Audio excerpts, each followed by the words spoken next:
Hi everyone, thank you for joining.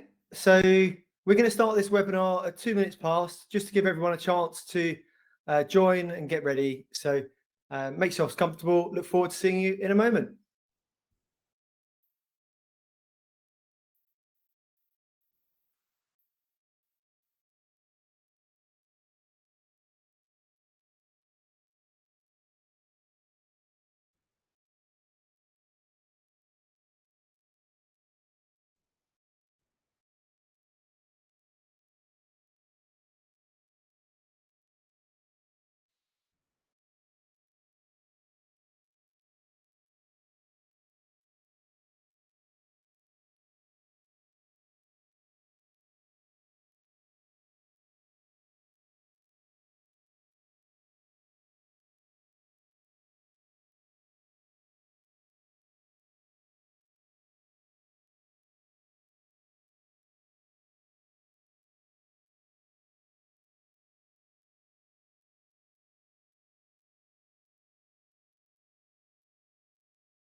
Right, so we're ready to go.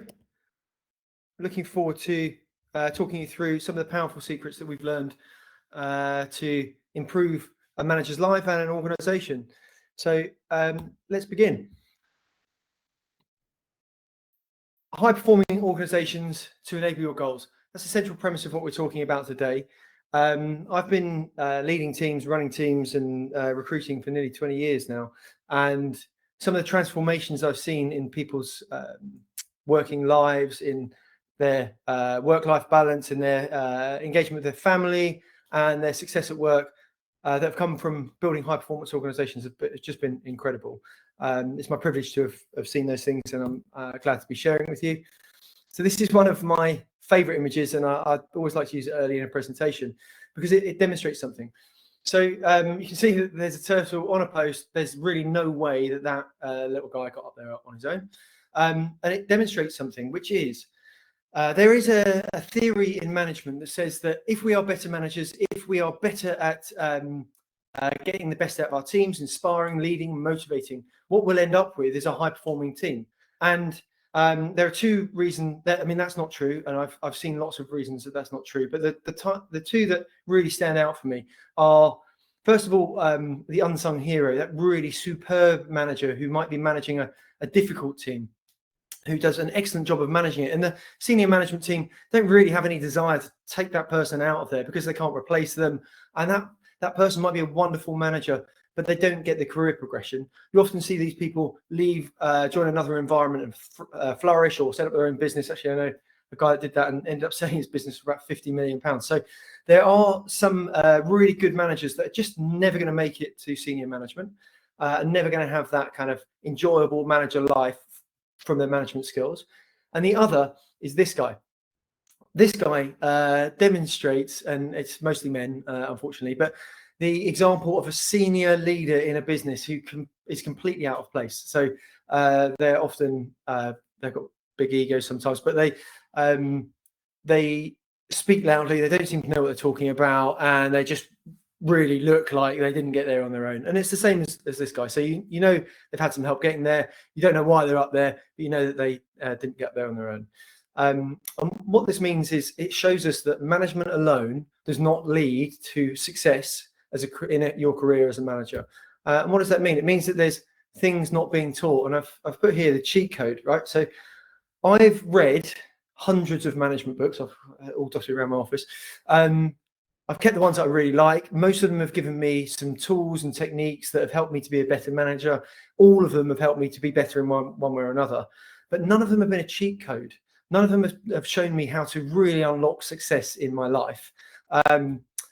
And there's here's me. This is me and my youngest, actually. So I hope you don't mind me putting a personal photo there, but it really makes me happy. So I've gone with it. But If I give you some background on me and how I've learned these lessons and how we've come to develop these frameworks, I think it'll probably all make a bit more sense. So I was 20 years old, sat on the floor of my parents in my bedroom in my parents' house, reading the Sunday Times Fast Track. Now, Sunday Times Fast Track is a yearly publication which details the fastest growth companies in the country. So of all the, I think it's 100,000 companies in the country, these are the top 100. So I'm reading this list and I'm kind of looking for ideas and inspiration for my life. To try and work out where I want to put my time and energy. And in that list, there's lots of engineering companies, science-based companies, technology companies, microchip companies, but 30% of the list were recruitment businesses. So I pretty much knew that I didn't have the skills needed to be a scientist or an engineer, not at that level. And but I this recruitment thing looked interesting, so I did investigation, and I set my mind on basically being in the Sunday Times Fast Track. So I set up myself in recruitment. I moved to London, got a job, learned recruitment, set up my own business, grew the business, and we got into the Sunday Times Fast Track in 2009, which was great. We were invited to Richard Branson's house. Sat there with my wife, new wife, and we're in Richard Branson's garden in a marquee, sunny day, celebrating with all these other owners of the 100 fastest growth companies in the country. Every other person in the room was significantly older than me. So I felt a little bit out of place for that reason, but I felt mostly out of place because I knew that the majority of those businesses were really well run. And back at home, back at my business at the time, there was quite a lot of issues and problems in the organization. And actually, a year after that sunny summer's lunch, that kite, as it still exists today, collapsed. So we went from growing 111% compound for 4 years in a row to get in the Sunday Times Fast Track, and then it went back to just me and an administrator. I found out in a single phone call that what I thought was a really healthy cash balance and enabled our growth was actually not enough money to pay our tax bills and our wage bills due to a serious error from the FD that I had hired. So I found myself back to just me. Those 8 years of kind of sacrifice, I lost friendships and health and various other things in order to achieve something, and it really crumbled before my eyes. So I didn't have any money at all, as in zero. My wife was now 6 months pregnant. I had to borrow a desk in a friend's office. And I knew a few things. I knew that I didn't ever want to be in that situation again. I recognized that just growing a company and growing a team didn't actually give you sustainable results. And I just wanted to never find myself in that situation again. I worked really hard to rebuild the company. And I did it by setting a vision. So setting a vision for what I wanted to achieve. And what I wanted to achieve for Kite at that time was to be better at hiring top performers, or to hire better quality people, is how we express it, than any other recruitment business in any other sector. And that meant that we could call a manager after 12 months and the manager would say, this person is a top performer and one of the best in my team. So we devised our processes and our frameworks and our structures to be good at that. I then hired people who were people that suited my leadership style. They wanted to work with me. I was a young guy, quite intense at the time, and I wanted people who could really interact well with that. So I hired people who were well suited to that. But the key thing was I hired people who naturally enjoyed the work and the challenge related to the strategy and the goals that I'd set. And in doing so, I learned a lot of things. So I've learned a lot of lessons along the way, as you would probably imagine. But I really set on a path to completely change my life. And I learned that the real reason that it's hard to manage high performing teams is that when you get a team full of top performers, it's actually not that hard at all to manage top performing teams. It's actually relatively easy. Managing top performing teams is about having top performing people. I'm going to divert to Steve Jobs, who's correct about many, many things.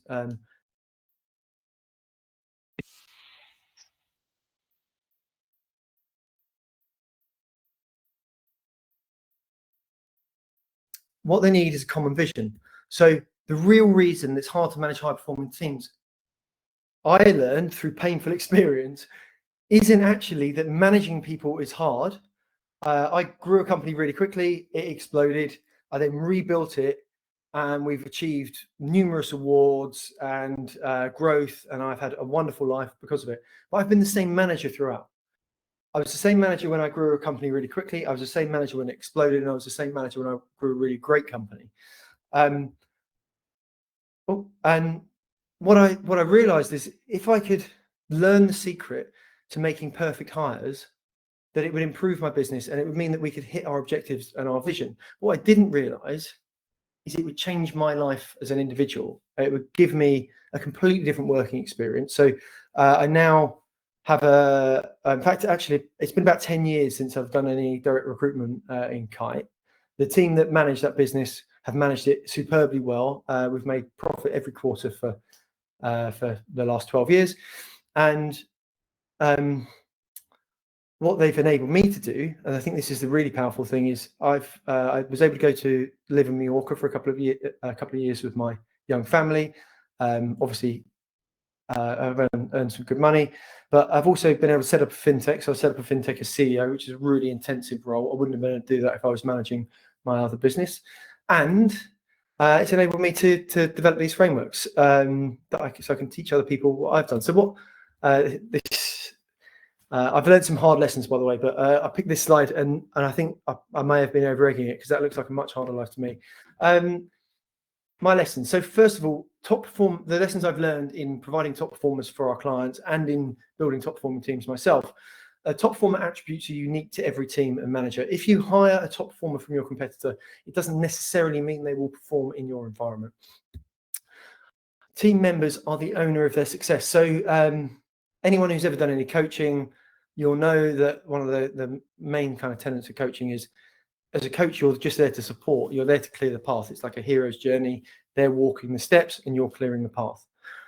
Well, if you think about that from a team perspective, if we hire the right people who have an aligned vision and they enjoy the challenges that they're going to encounter in order to execute on that vision, and they enjoy the nature of working with each other, and all those visions are aligned, you can actually hand success of the team to the team members as well. So they don't just become the owners of their own individual success, they become the owners of the team success as a whole. We've broken it down in top performance, and what it generally means is they hit the specified objectives. That makes sense. Anyone who doesn't hit the objectives, it's hard to objectively say that you've performed if you've not done that. But we also add in the idea that you've got to work well with a team and manager. We used to use a term called A players. A lot of methodologies and books that we've read focus on A players. We found that an A player wasn't always a top performer. A top performer is someone who works well with the manager and the team, and they masterfully apply their skills. It's all three of those things. Top performers are also internally motivated by the challenges in your environment, the challenges of delivering the goal by working with you and your team, and the nature of the work itself. They actually enjoy the difficult bits of the work. They're that way wired. And the next thing we realized is a lot of the time when we're bringing people into our organizations, we're not getting that.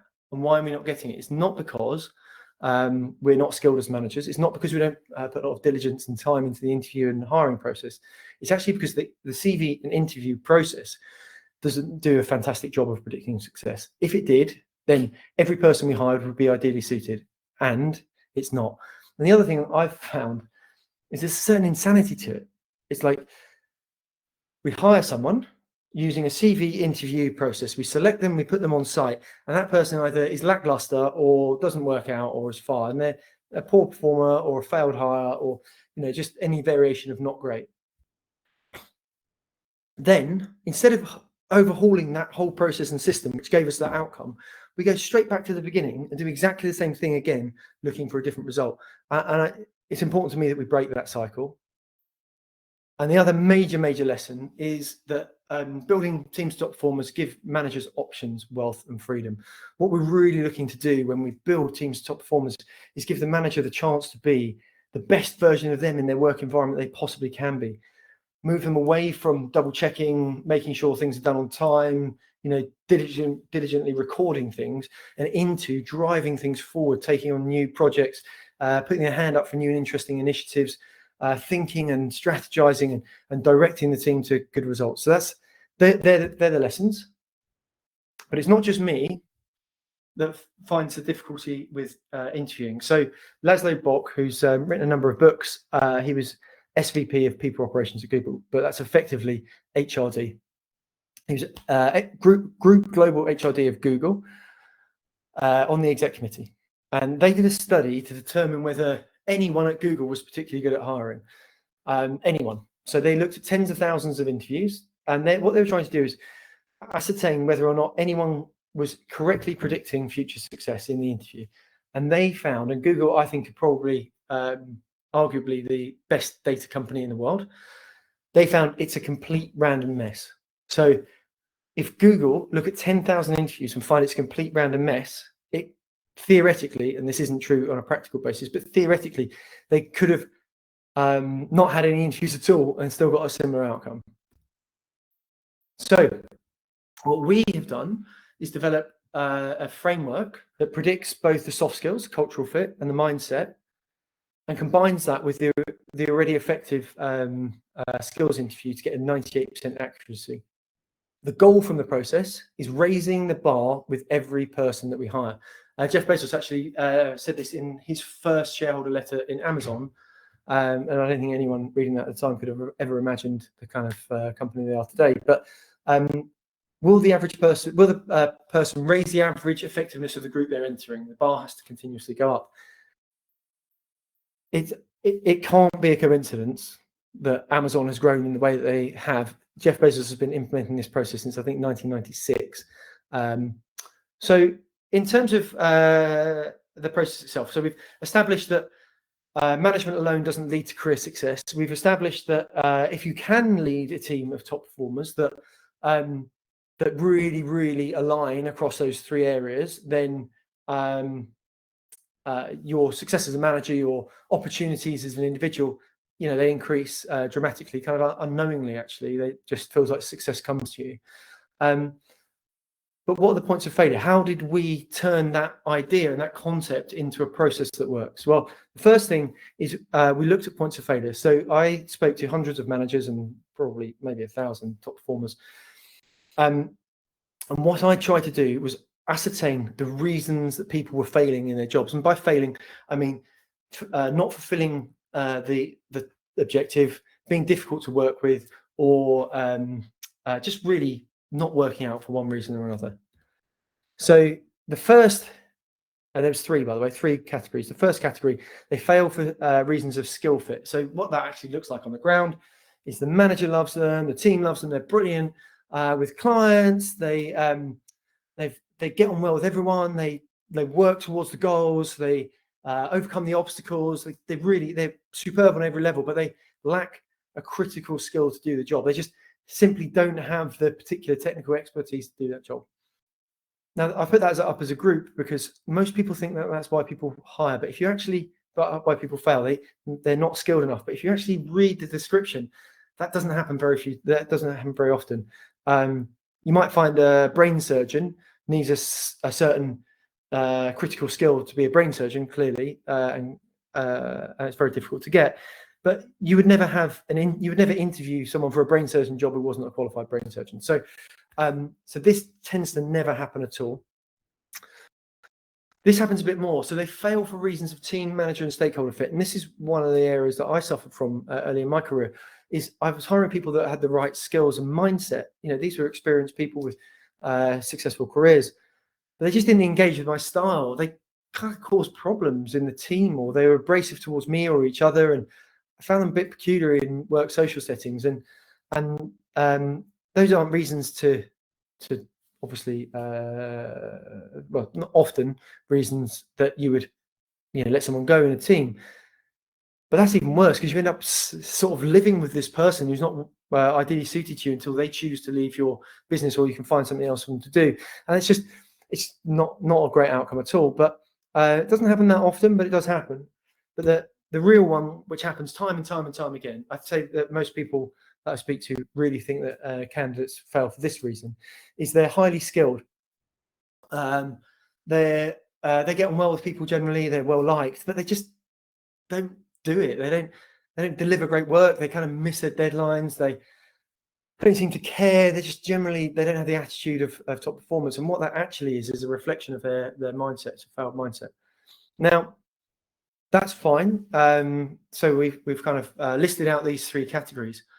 The interesting thing, the really interesting thing, and the kind of epiphany that I had going through this process is most people believe that the reason for this is it's much easier to find a highly skilled person than it is to find someone with the right mindset. That's what we all believe. It's, had the right skills, wasn't right character, happens time and time again. The reason for that isn't actually that one thing is easier than the other. It's just that we really, really test and we over test for skills, and we don't do a fantastic job of testing for mindset in our traditional CV and interview process, which is where the solutions come from. So we find that superstars have the critical skills. They have the skills that cannot be learned on the job by a top performer inside a month or two. What does that mean? It means that if someone comes into the environment and they're superstars, they just change the shape of the team from the moment they arrive. They inspire people and motivate those around them. They're really destined to hit the goals, but they lack some skills. Usually those skills can be taught. So what we need is just the critical skills, the brain surgery. The superstars also have this manager and team and stakeholder fit. People enjoy working with them, and mindset. This is really critical. They are inspired by the objectives. They have the appropriate mindset for the challenges of getting to that objective, and they're naturally suited to the thing that's hard about the role. So we developed a framework which delivers 98%, and what 98% means that we get it right a lot. I ask people to imagine what their life would be like if they only ever hired perfect people for them and for their team. What element of the day-to-day work life that they'd be doing that they can move away from, what more results do they think they can get from their time, more interesting work, what they would do for their career, just how it would make them feel to go to work every day. I think it would make people feel, well, it does make people feel energized, motivated, engaged, happier at work, just by changing the quality of people that we bring in. So let's get into the how. Talked a bit about the why and the lessons. Let's get into the how. Talent magnet. So we had to develop this, actually. The first thing we developed was our perfect interview process and our blueprint process, which I'm going to get onto later. And what that did is it meant that every person that was coming through our process, we could evaluate them on those three core areas objectively and communicate it. And we had a structure for doing it. But what we found was we just weren't getting enough people into the process who had the mindset and the team fit. So we're still getting these skilled people into the process, lots of them. And we realized that actually what we're doing is we're creating adverts and job specs that are entirely aligned towards skills, or more accurately, don't do a very good job, or they're not designed for communicating the challenges and the opportunities available to top performers. So we created a talent magnet, and the talent magnet process, what it does is it structures the language around the way that we communicate jobs to literally repel people that wouldn't enjoy the work and only attract top performers into the job. A great example of this in the business world is a business analyst. Had this example recently, business analyst who is only writing documentation. Business analyst is only writing documentation. If they had advertised that job as we need a business analyst with this experience, that experience, and the other experience, and pulled someone into the position that pulled someone in via their adverts and job spec, that person would be expecting any one of a number of business analyst jobs. However, what we actually did is we advertised and communicated that role around the specific difficulties of writing good quality documentation, getting the information you need to do it, and it completely changed the nature of the role. So we've got some specific language around that, and we'll come on to that in a moment. But what we're looking to do is we're looking to bring into the process more top performers who are inspired and motivated by challenge. This whole word of challenge, by the way, it's really, really important. So if you have ever done debrief interviews with top performers, they often have left for a new challenge, new opportunity, new horizons, effectively. And if you do the same interview with a poor performer, they'll talk about that challenging environment and the challenging stakeholder, the challenging team, just didn't get on with it. The word challenge means something different to top performers and poor performers. There's a whole topic in here that we teach in depth, but we each view challenge differently in an environment where we're very confident and an environment where we're not very confident. And what we're looking to do is frame our job in terms of opportunity and challenge. And what we're doing by that is we're kind of scalping out people who aren't right, and we're allowing people to opt out of the process. But we're also bringing people into our process who are seeking new challenges that otherwise wouldn't have applied for our jobs. So I've put a picture of a fire hydrant here because obviously I'm trying in a webinar to give an overview of processes and frameworks that we teach to clients over 6 to 10 hours and lessons that we've learned over decades. So there's a lot to it. I don't think anyone can kind of consume this amount of information. So if I break it down into the specific frameworks that we teach and why they're important. So there's critical steps to the perfect hiring process, and they look like this. The first is the top performer blueprint, and that is to specify and communicate. What we need to do is demonstrate how a top tier world-class person will drive top tier results in your environment. We talk about performance over time, we talk about opportunities, we talk about minimum essential skills. By the way, quick tip, skills are static. Effectively, they are the backpack that people arrive with that they will take on their journey. Your goal is your destination, and the opportunities are the rewards that they're going to get when they get to that destination, and the challenges are the things and the environmental challenges that they're going to encounter along the way. And the way that I analogy for this, which I often find quite helpful, is imagine somebody has a challenge and they have a challenge to get from here to over there. But in one scenario, they're underwater, the next they're in a jungle, the next they're in a desert. They need completely different personal characteristics, skills in order to overcome that challenge over time. So think about skills as being static, is what they arrive with, and then think about opportunities and performance over time. The next is, and this is really important, it's the communication framework, shepherding and steering your team to make the right decision in the hiring process. When we're, as managers, as leaders, our careers are affected by two major levers. The first lever is our results, our team's results, how well they do. And obviously bringing top performers into your business changes that. The other major thing that we're affected by, and the other thing that affects our opportunities and progression, is people's perception of our competence. So we have this communication framework, which is used to demonstrate competence in hiring for people that have been through this process, so that they can quickly and clearly say to their internal stakeholders that they will be hiring a top performer. This is what top performance looks like, and here's how we're going to go about it. Gather feedback from those people, include it in how we go to market, set all of the selection process around that agreed criteria. I've talked about this before. It's a talent magnet, magnetize and attract. And then the perfect interview framework. I've got my 3s and my 4s back to front there, so apologies for that. But so the perfect interview framework, that's where we're going to pitch, appraise, and assess. What does that mean? It means we take our blueprint, we turn it into something actionable, objective, where everyone in the hiring team can agree the 3 tenets of success and whether or not this person is going to be good at them. And we pitch. Why do we pitch? So what we say to everyone is, no matter who comes into your interview process, when they leave that room, if you can convince them that this is the job that they would like, that this is the one opportunity that they would like in life, the best job they've ever found, then even if you don't hire them, even if you become the one that got away, you will develop your employer brand in a way that it's almost impossible to do with online videos and work for us pitches. Because someone not getting a job with you, walking into their team and saying, God, I'm really been looking for this new job, saying to their friend in the pub, this is the person that, this is a team, sorry, that I wanted to join. This is a company I wanted to join.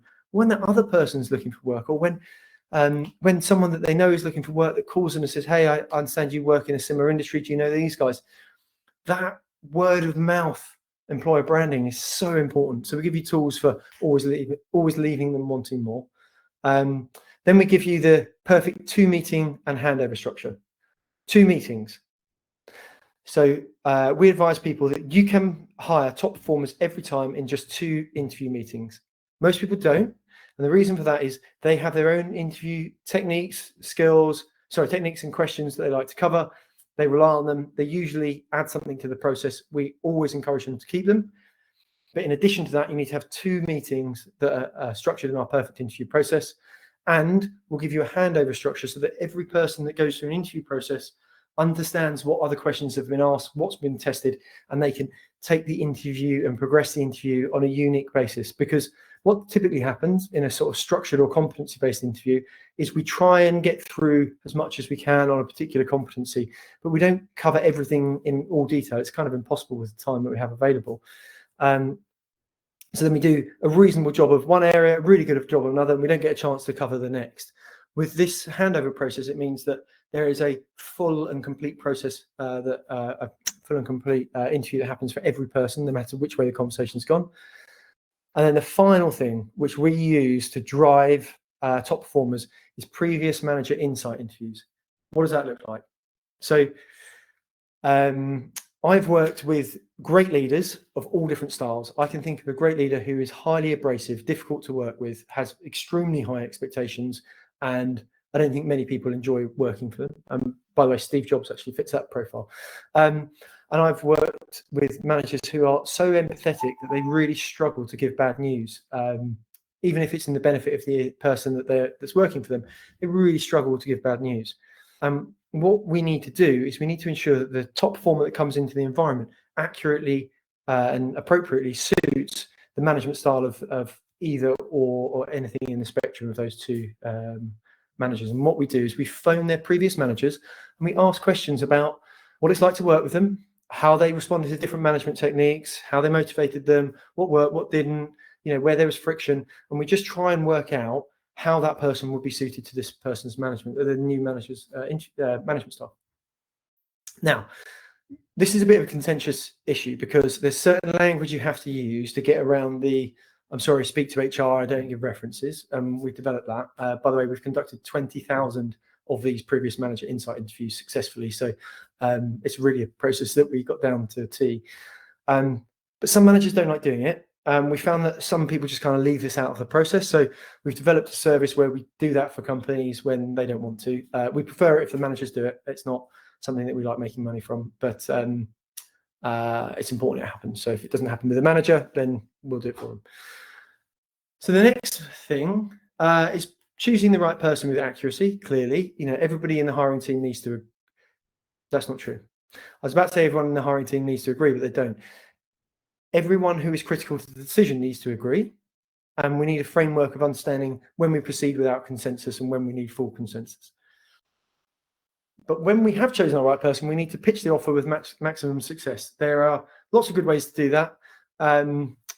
Lots of roads to heaven, as they say. But we get a kind of high 90% close rate on our offers. And that is a combination of communication. So we're communicating all throughout the process. It's a combination of that pitching in the interview process, always leaving them wanting more if they really want the job.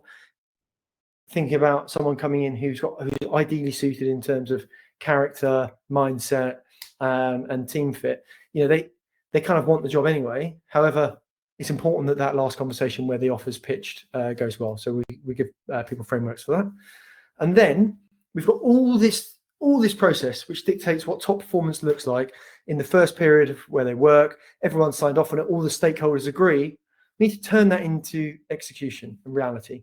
So we can use the same documentation. Everything's already been signed off already to create a platform for success for the individual and give them the visibility and the remit to be successful. If everybody understands what they're there to do and we all align and agree from an executive perspective, then it's much easier for that person to be successful because they've got one target, not 5. So job satisfaction for them requires alignment. It requires that they're good at the task that they're doing. They're appreciated because they're in the right environment and they're able to hit a goal that is well defined and achievable with their given skills. And then this. So one of our clients is a PhD. He's got a doctorate in psychology and has developed a framework around managing people with a combination of support and challenge. Absolutely fantastic guy's written a book. I'm happy to recommend it. But some of the elements of that book are in our framework, which is you need to both give strong support and challenge to the people that are working in your team. And that's about defining the success criteria and developing an agreed strategy with them for success. And the reason that we've added a strong management framework to our perfect interview and hiring process is this: that a strong manager doesn't just hire a top performer, insert them in their team, and then say to all the people that are there already, hey, you can't have the same level of engagement, clarity, visibility in the organization as the new guy. So what we do is we actually give the manager tools to go through a similar process with their existing team.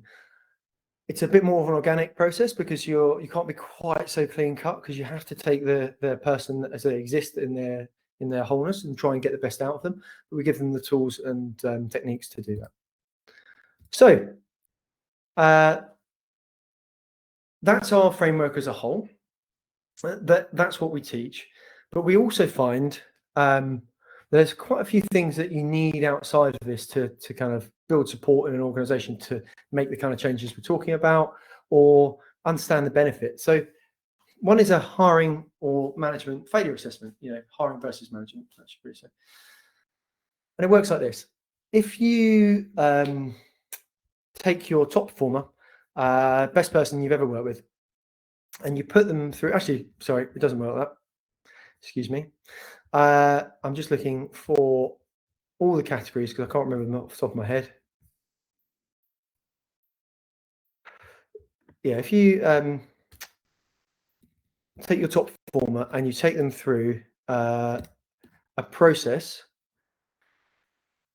Sorry, I'm the world's worst multitasker, by the way. I actually joke that it's a wonder that I can walk along and breathe at the same time. I was just trying to bring something up. So you start with a poor performer in the team or someone that didn't work out, right? And you say, right, how this person hasn't worked out.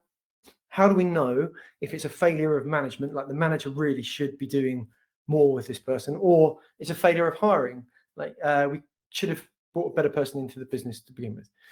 Well, what I encourage people to do is imagine taking that person through an ideal performance kind of oriented management process, which in my mind is setting clear expectations, giving feedback regularly, providing training and development opportunities, addressing poor performance promptly, which means, hey, this didn't quite work out. I want you to do it this way the next time. Encouraging creativity, innovation, embracing failure, making people feel comfortable that they can fail in your environment or make mistakes, and it's okay to try new things. That you actively listen to them, understand how they feel in the environment, ask them regularly for feedback, and then celebrate their successes. If you take an average or poor performer through that process, 9 times out of 10, that wouldn't have made them as good as your top performer. They never, no matter how much effort you put in, they will never become as good as the best person you've ever worked with. Which means 9 times out of 10, it's not a failure of management when someone doesn't work out. It's actually, I would say most managers overinvest when someone's not working out. What we should be doing is bringing better people with better alignment into the business in the first place. So we go through this structure with companies, really good for people in HR teams to communicate the benefit, really good for junior managers who maybe fear that they didn't work well enough as a manager to get the best out of the person. And actually I think it's really good for those senior managers that feel that they're superb at interviewing and they couldn't make a mistake interviewing. I think it's really humbling for them to go through the process and realize that it's got to be one or the other. And if they couldn't get the best out of them from management, then it's probably a hiring, a lack of hiring, lack of hiring quality. There we go.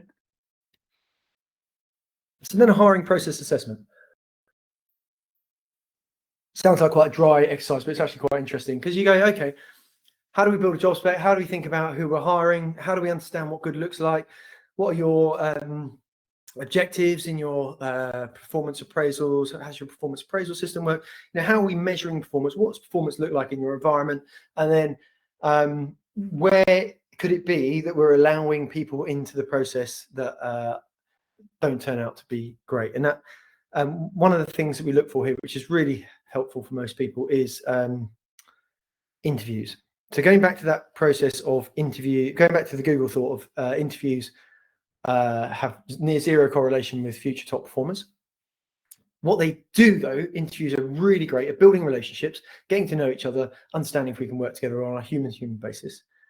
But that is such a strong signal that we end up over-relying on that rather than on other measures to see whether or not someone was going to be successful in their role. So what does that mean? It means if I bring someone into the interview room who interviews superbly, I get on with them really well, we definitely click, we could definitely work together. That person will go through the hiring process and probably succeed, and they might not perform in the future. There's no correlation between how well I get on with them in the interview and how well they do over time. The trick here is not to expect that we can an interview suddenly magically get great using some interview techniques and some competency interviews and scenario questions and puzzles to work out who's going to be great in the job. The trick is to stop people getting into the interview room who are going to be poor performers. That's kind of the secret to Kite's success. It doesn't put anyone into the interview room that will be a bad hire. And that means it can put 3 or 5 people in the interview room. It doesn't matter who the manager hires, they're going to hire a top performer. And that means that the interview process is still just as alluring as it is. It's still that high signal event of I'm going to work well with this person, and I have a connection. But when we move into actually working with that person, they're much more likely to be a high performer. Previous manager insight calls. So I talked about this previously. Previous manager insight calls are things that we can do for people. Kite does it as part of its blueprint process when it hires top performers for clients, but we also conduct it for clients who don't want to do these themselves. And then this one, I love this one. So this is a shareholder impact assessment. This is the impact of hiring performance in your organization. So what we do is we look, first of all, at revenue producers, marketing, product, anyone who has a really direct correlation with a tangible financial outcome. And the reason we do that isn't that those people are more important than the people that don't have a direct correlation.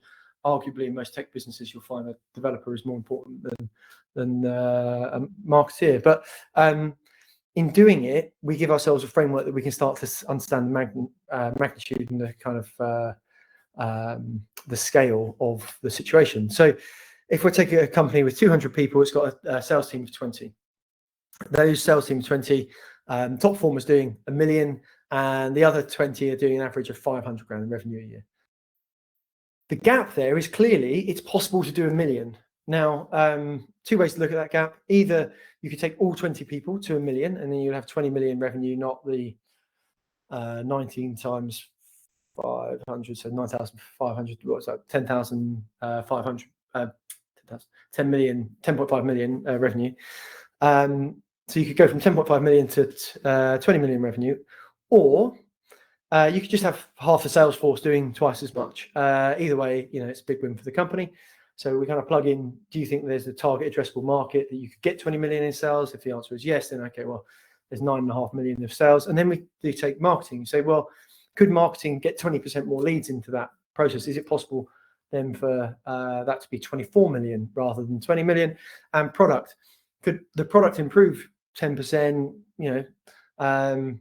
to bring more people into the process, bring more people into wanting to work your product, increase the amount of kind of retention of customers, and increase your average spend per customer. So you get to a point where 24 then becomes 26.4. And you go, right, at the moment it's 9.5, and the gap is 26.4. It's like 17 million pounds worth of revenue just in this one business. And that's just in these 3 teams. And as we look across the efficiency of the rest of the business, if you hire top performance, all these places, the impact would be the same. You just couldn't measure it in the same way. And then you say, okay, what is your company value? So for a listed company, they might be trading at a 10 times profit multiple. This company wouldn't, it's a bit small, but they go from 10 times 9, so 90 million, to not just 10 times 24. They probably get to 15 times 24, because companies that are more profitable with lower overheads, that are growing, best in class, generally get better valuation. So then we start to go, okay, well, there's this 100 million opportunity here for your business in your sector to be the organization that brings best people into your business, does it consistently, will give you such a runway over time to improve your business, that it's kind of a no-brainer that you would want to improve this area of what you do. And that is why, though we sell this training, as I'm going to explain later, but and we sell recruitment services, I actually, on a personal level, coach CEOs and executives. And Thallo here, CEO of Thallo, says this about me. And people at this level of the program where Thallo are, will charge them anywhere between 50,000 and 100,000 a year to improve the quality of people in their business. And he said of me, it takes 10,000 hours to master a skill. No executive has that time to spare. And the best choice I ever made was to learn a successful hiring framework front to back from a true master, Daniel Halstead. Thallo has since won numerous awards for our team, and I attribute the majority of that to our hiring process, to Daniel's mastery. So that's a great recommendation and reference, which is why I've included it in my presentation. But it shows you the kind of value that people are getting, even when they're spending a huge amount. The other way that you can look at the cost of bad hires is this.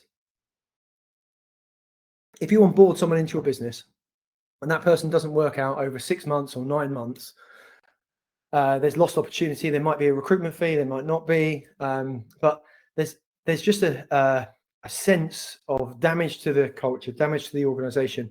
This person coming in, building relationships or damaging relationships and leaving. And bad hires therefore cost, that you can see that you can attribute the cost between 50 and 100% of their salary. So if you take a salary of 70k, that means they're costing 35 to 70k. Now, I think the number's definitely higher in terms of under the water cost, but I'm happy with that. Some studies sort of say it's 400%. Truth is, it's really difficult. It changes role to role. It depends what the person's doing and the impact they've had in their organization. But if you as a manager, or if I as a manager make 10 bad hires in our life, that costs the companies we work for between 350,000 and 700,000 pounds. If training resolved even 10% of this across an organization, it's 35 to 70,000 pounds return on every manager trained, which is why it's no brainer for the company to pay for the training. According to the Department of Education and Research, employers averagely spend £2,570 per employee across all companies, whether they're making money, losing money, or breaking even in the UK. So that is why we've launched the Master Hiring Program, to make sure that every company can afford to do this for any employee. So what do we do in the training program? Well, it's delivered by me. That's face-to-face or online. Prefer to do it in a company's office as I can. I think it just adds a bit to it, and in groups of up to 6. Where we've got to train a lot of people, we'll group them by job role. It's much easier to train project managers with project managers, and sales managers with sales managers, or engineering managers with engineering managers. So we try and keep these groups down to maximum 6. And we deliver this over the week. So we deliver a framework overview, which is a deep dive of what I've been through today, with all the documentation, all the training guides, both the guides and the forms. And then in week 2, we start to talk about the fundamentals, explaining the challenge, opportunities, and talent magnets, so that managers can begin to understand that element of hiring, which has been generally hidden from them. They've never really seen that side of hiring, and in opening their eyes, most managers get that quite quickly, which is when we move on to week 3, the blueprint. So we go through a blueprint exercise, which is our refined questions, which help us to really objectively decide what top performance looks like across the 3 categories I've mentioned. Taking that into a scorecard and a master hirer internal communications framework, we set that manager up as an expert who's going to hire a top performer. And in doing so, we kind of increase their profile in the organization by triggering a human response, which is when someone tells you something is about to happen and then it happens, you trust them to be better at that thing.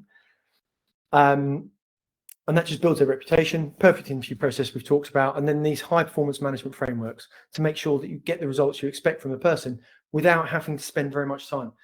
An interesting thing here is I've got a group head of operations. Is that right? Head of group operations. Sorry, head of group operations who works for me. Absolute top performer. I probably give her half an hour of management a month. And then the guys that run Kite, the senior MD there is Nathan. I don't think Nathan requires any management, but I probably give him an hour of my time on management things per month. So a top performer doesn't need much management, but they do need clarity. And that's what the high performance management framework gives. Who's this for? Well, we've built it for anyone who cares about building high performing teams, anyone who enjoys high loyalty in their organizations and wants to achieve things without having to feel like you're pushing a stone up a hill and you're going to get squashed at any time. You know, the reality is it should feel like it flows to you. This success should flow to you. It's suitable for any professional industry. I've put here, actually, I've got a hunch it will work outside of professional sectors too. So if you work outside of a professional sector and you want to know more about this process, please get in touch with me. I'd love to hear from you. I'd love to see if we can get this working outside of professional sectors. We've taught junior managers, seasoned executives, and those kind of invested in company-wide change, so head of strategy, CEO, HRDs. And what we're looking to do is teach people repeatable skills. It's not about us working you through a hire that you're making right now. You can use it on a hire you're making right now, but you don't need a live example. So please don't feel that you have to have a job on right now in order to work through the framework. So we're getting towards the actionable insights phase of the presentation. So this is where I hope that I've been able to give you some things that you can take away and use. The objective measurement of the three elements of top performance. Skills being static and environment and challenge happening over time. That helps you to structure the questions that you ask people. It helps you to structure your job specs. It helps you to structure the way that you think about performance managing people. The talent magnet and how change means different things to different people. A players versus top performers. A players are typically very ambitious, you know, can be a bit aggressive or assertive, and they're great. We've placed hundreds, if not thousands, of A players over our recruitment careers, and I do advise some managers who are able to deal with A players to bring them into their organization. Most teams need one or two, but developing a whole team of A players can lead many managers into a difficult situation. And then top performers is different because it is a different thing to different people. Top performers suit you and your organization. They really are successful in the specific job you're hiring for. I hope that I've been able to show you that hiring is the first principle of management. Every management and leadership technique is downstream of hiring. If you don't get the right people in, there's very little you can do to change the outcome. And if you get the best people in the world into your business, you really don't have to do much to make them work. And I hope that this has demonstrated what a life-changing opportunity it is to start hiring only top performers. Top performers unlock freedom, wealth, and opportunity for any leader. And I really encourage you to do that. For anyone that is interested and wants to stay on, I've got a special offer for everyone on this webinar. And it looks a bit like this. So what I want to do is I want to give people maximum opportunity to use these frameworks and change their lives. So I've tried to put together a package as best as I possibly can that will enable any manager to go from any skill level, senior or junior, and learn the skills that they need to be a consistent hire of top performers every time for the rest of their career. So I'm including a 6-week training program delivered by me, face-to-face or online, as I said, groups of up to 6. The value of that is between £4,000 and £6,000 per person. That's how much we typically charge for our existing customers. I'm bundling that into this offer. Implementation and support. So I will give you direct access to me during the 6 weeks or at any other time. And the value of that is £595 an hour, which is what we charge customers for my time. 12 months free access to everything. So all of our documentation, all of our forms, Everything has a live video instruction in it of how to use it.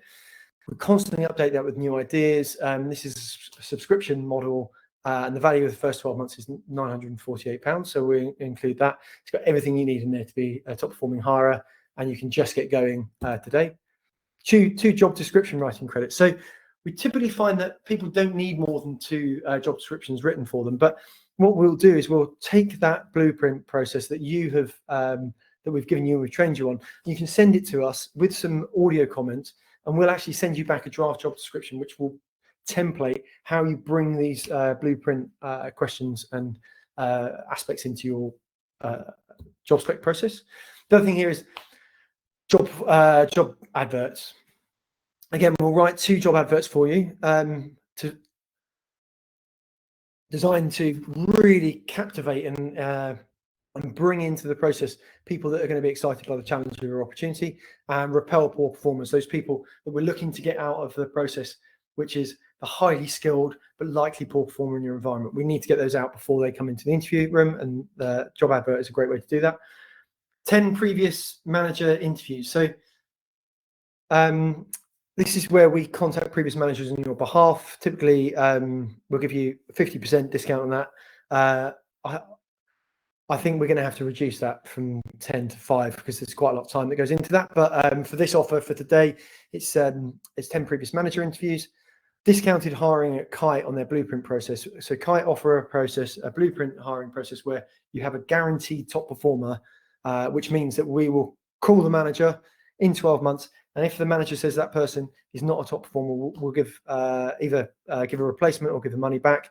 The value for that discount is between £4,000 and £7,500 typically, and a no quibble 90-day money back guarantee. I'm here because I believe in helping others in order to bring value into my life. So if anybody goes through this training process, if anybody comes on board with us and goes through this process and doesn't feel they've got value, I'll give you the money back. I genuinely don't want the money.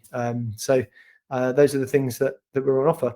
And the total value of that is £16,663.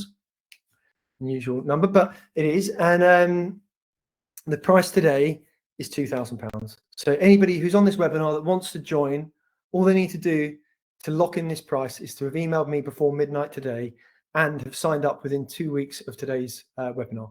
If you can do both those things, you can get £16,663 worth of value for only £2,000. Thank you. My name is Daniel Halstead. My mission in life is to help people hire top performers and prevent them from ever hiring highly skilled poor performers again. Thank you.